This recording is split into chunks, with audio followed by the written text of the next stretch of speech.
Hi guys, ang gagawin natin ngayon ay tuna pie. So ayan, yung isa sa ingredients natin is tasty. So iro-roll lang natin siya. Since wala kong pang roll, ito na lang bote ng ketchup. Pero malinis yan, hinugasan ko siya. Tapos kailangan kasi natin i-flat yung bread bago ilagay yung palaman sa loob. Yung palaman naman niya, tuna in can, century tuna. Tapos nilagyan ko siya ng white onion, mayonnaise, tsaka salt and pepper.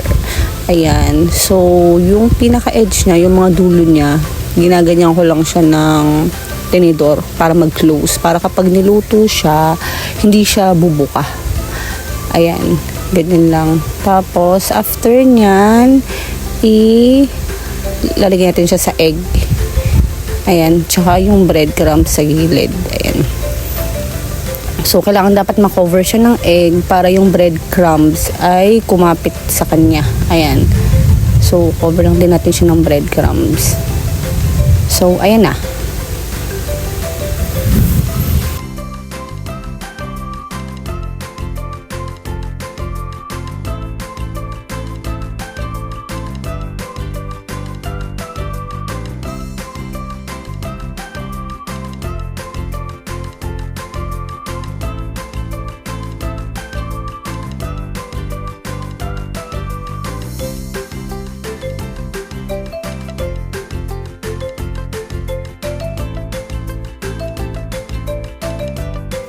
Tapos, ayan guys, sa mainit na mantika, ano na natin siya, lulutuin.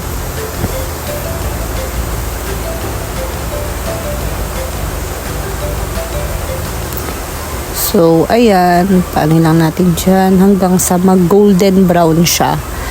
Ayan, ibalik-balik ta rin lang natin para hindi siya masunog.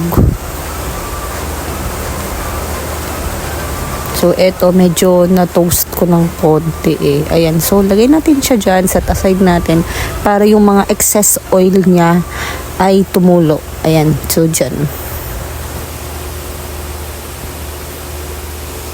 Tapos, guys, eto na yung finished product. Pwede siyang kainin.